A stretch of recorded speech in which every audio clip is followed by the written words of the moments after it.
دوستو پچھلے 2-3 دن سے لگاتار آپ لوگ بھی سوشل میڈیا پر ایک بزرگ کی وائرل ہونے والی تصویروں کو بار بار دیکھ رہے ہوں گے۔ پہلے تو ان بزرگ کی تصویر کے ساتھ یہ خبر وائرل ہوئی کہ ان کا انتقال ہو چکا ہے، اور بعد میں پھر ان بزرگ کے جنازے کی تصویریں وائرل ہوئیں۔ جنازے کی ایسی تصویریں کہ جن کے اندر لاکھوں لوگوں کو ایک ساتھ دیکھا جا سکتا ہے۔ اس جنازے میں نہ صرف دنیا کے بڑے بڑے اسکالرز شامل تھے، بلکہ ساتھ ہی ساتھ خود ترکی کے راشٹرپتی یعنی رجب طیب اردوغان بھی شامل تھے، اور یہی وہ چیزیں تھیں کہ جنہوں نے دنیا کے زیادہ تر لوگوں کو حیران کر کے رکھ دیا، اور ہر کوئی ان تصویروں کو دیکھنے کے بعد یہ سوچنے پر مجبور ہو گیا کہ آخر یہ بزرگ تھے کون، اور انہوں نے اپنی زندگی میں آخر ایسے کون سے بڑے کام کر دیے تھے کہ جن کی وجہ سے دنیا کے لوگ ان کو اتنی زیادہ اہمیت دے رہے ہیں۔ تو چلیے آج کی اس ویڈیو میں ہم انہی مشہور بزرگ کے بارے میں سب کچھ جاننے کی کوشش کرتے ہیں۔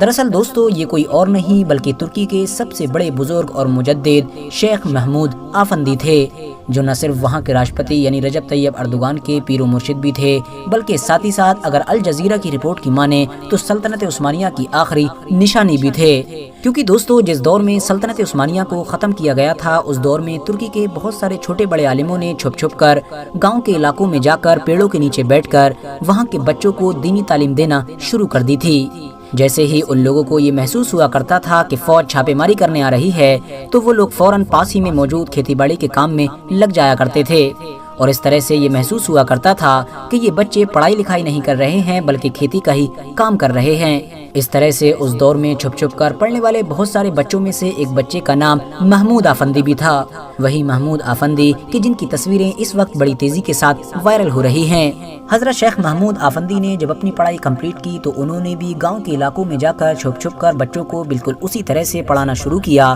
کہ جس طرح سے انہوں نے خود بھی پڑھائی کی تھی، کیونکہ ظاہر ہے یہ وہ دور تھا کہ جب سلطنت عثمانیہ کو نہ صرف ختم کر دیا گیا تھا بلکہ کمال اتا ترک کی طرف سے عربک زبان، عربک کتابوں، ایون اسلامک لٹریچر پر بھی پابندی لگا دی گئی تھی۔ شیخ محمود آفندی اس دور میں اپنے شاگردوں یعنی اسٹوڈنٹس کو وہ کٹھن سے کٹھن مسائل بھی انگلیوں کے اشاروں پر ہی سمجھایا کرتے تھے کہ جن کے لیے کتابوں کا ہونا کمپلسری مانا جاتا ہے، کیونکہ ظاہر ہے اس کے علاوہ اس دور میں کوئی چارہ بھی نہیں تھا۔ مگر شیخ صاحب کی زندگی میں ایک بڑا اور دردناک موڑ اس وقت آیا کہ جب ان کے دو خاص اسٹوڈنٹس یعنی دو خلفاء کو ہی شہید کر دیا گیا۔ ان دونوں کی شہادت کی وجہ سے شیخ صاحب اتنے زیادہ پریشان ہوئے کہ انہوں نے فوراً گاؤں سے شہر کی طرف نکلنے کا فیصلہ کیا، اور شہر میں موجود ایک پرانی مسجد میں ایک امام کے طور پر رہنے لگے۔ اس دوران بھی انہوں نے دینی تعلیم دینے کا سلسلہ جاری رکھا۔ آپ لوگوں کو شاید جان کر حیرانی ہوگی کہ جس مسجد میں شیخ محمود آفندی نے امامت کرنا شروع کی تھی، اس میں شروع کے 18 سال اس طرح سے گزرے تھے کہ ان کے پیچھے کوئی انسان نماز پڑھنے تک کے لیے تیار نہیں تھا، کیونکہ ظاہر ہے اس دور میں ترکی کے حالات پوری طرح سے بدل چکے تھے۔ مگر 18 سال کے بعد شیخ محمود آفندی کی محنت کی وجہ سے وہاں کی تصویر بدلنا شروع ہوئی، اور آج یہ حالات بن چکے ہیں کہ جب اس مسجد میں اذان ہوتی ہے تو لوگوں کی ایک بڑی بھیڑ بڑی تیزی کے ساتھ اس مسجد میں نماز کے لیے پہنچتی ہے، کیونکہ ظاہر ہے اس مسجد میں نماز پڑھنے کو زیادہ تر مسلمان اپنے لیے فخر کی بات سمجھتے ہیں۔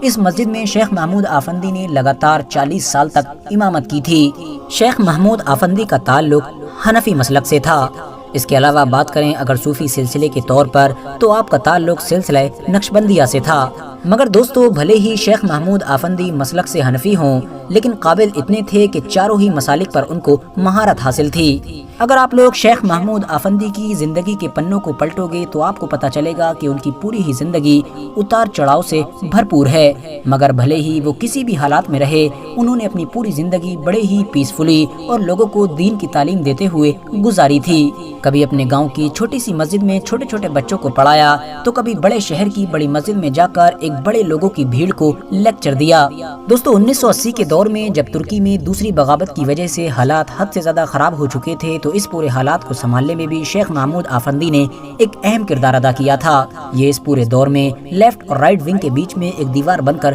کھڑے ہو گئے تھے، اور ہمیشہ دونوں کے بیچ میں یہ نعرہ دیتے رہے کہ ایز اے مسلم اور ایز اے ترک ہمارا یہ فرض ہے کہ ہم لوگوں کو نیکی کی دعوت دیں اور برائی سے باز رکھیں، ساتھ ہی ساتھ ہمارا یہ بھی فرض ہے کہ ہم لوگوں کی زندگی کو بخشیں، نہ کہ ان کی زندگی کو ان سے چھین لیں۔ یاد رہے کہ شیخ محمود آفندی کی ایک لمبے وقت تک ترکی کی فوج کے ساتھ اور وہاں کی کچھ سیکولر پارٹیز کے ساتھ ایک لمبے وقت تک تکرار رہی تھی۔ یہی وجہ تھی کہ وقت وقت پر کئی بار شیخ محمود آفندی کو فوج کے بڑے بڑے جرنیلز اور کچھ پولیٹیکل پارٹیز کی طرف سے کئی بار پریشان بھی کیا گیا۔ ایک بار تو حالات ایسے بھی بن گئے تھے کہ جب ان کو ترکی سے ہی باہر نکالنے کا فیصلہ لے لیا گیا تھا،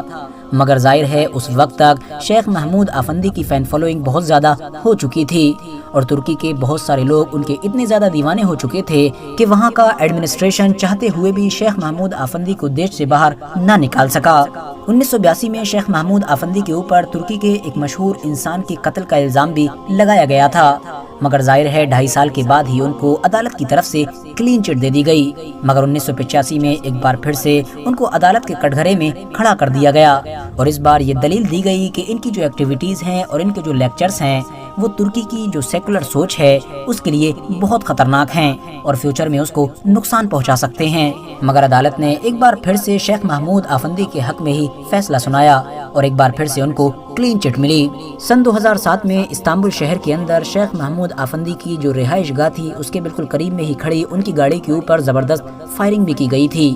مگر شیخ محمود آفندی کے قتل کی یہ سازش پوری طرح سے ناکام ہو گئی تھی۔ آپ کو بتاتے چلیں کہ شیخ محمود آفندی نے لٹریچر کے فیلڈ میں بھی بڑے کارنامے انجام دیے ہیں۔ ابھی تک شیخ محمود آفندی کو نہ صرف دنیا کے کئی بڑے بڑے ایوارڈز کے ساتھ نوازا جا چکا ہے بلکہ آپ کا نام دنیا کے 500 سب سے زیادہ پربھاوشالی مسلمانوں کی لسٹ میں ٹاپ پر آتا ہے۔ گاؤں کے کھیتوں میں چھپ چھپ کر اپنی تعلیم کمپلیٹ کرنے والے شیخ محمود آفندی کی محنتوں کا ہی نتیجہ تھا کہ آج ترکی کے حالات پوری طرح سے بدل چکے ہیں اور یہی وجہ ہے کہ شیخ محمود آفندی کو ترکی کا مجدد بھی مانا جاتا ہے، کیونکہ ظاہر ہے شیخ محمود آفندی نے ترکی کی صورت کو پوری طرح سے الٹا کر دیا ہے۔ آج سے 70-80 سال پہلے تک جو ترکی ہوا کرتا تھا آج اس کا بالکل اپوزٹ ہو چکا ہے۔ بات کریں اگر شیخ محمود آفندی کے مریدین یعنی فالوورز کے بارے میں تو ان کا آنکڑا اس وقت لگ بھگ 60 لاکھ کے قریب بتایا جاتا ہے، جو یقیناً ایک بہت بڑا نمبر ہے اور اس 60 لاکھ کے نمبر میں خود ترکی کے راشٹرپتی یعنی رجب طیب اردوغان بھی شامل ہیں۔ اکثر رجب طیب اردوغان شیخ محمود آفندی کے ساتھ ملاقات کرتے ہوئے پائے جاتے تھے۔ فی الحال دوستو آج کے اپنے ویڈیو کو ہم یہیں پر ختم کرتے ہیں۔ ویڈیو پسند آنے پر نہ صرف ویڈیو کو لائک کریں بلکہ اپنے فرینڈز کے ساتھ بھی ضرور شیئر کریں اور اسی طرح کی نالجیبل اور ہسٹوریکل ویڈیوز ہمیشہ دیکھنے کے لیے ہمارے اس چینل کو سبسکرائب کر کے ساتھ ہی میں بیل آئیکن کو بھی پریس کر دیں۔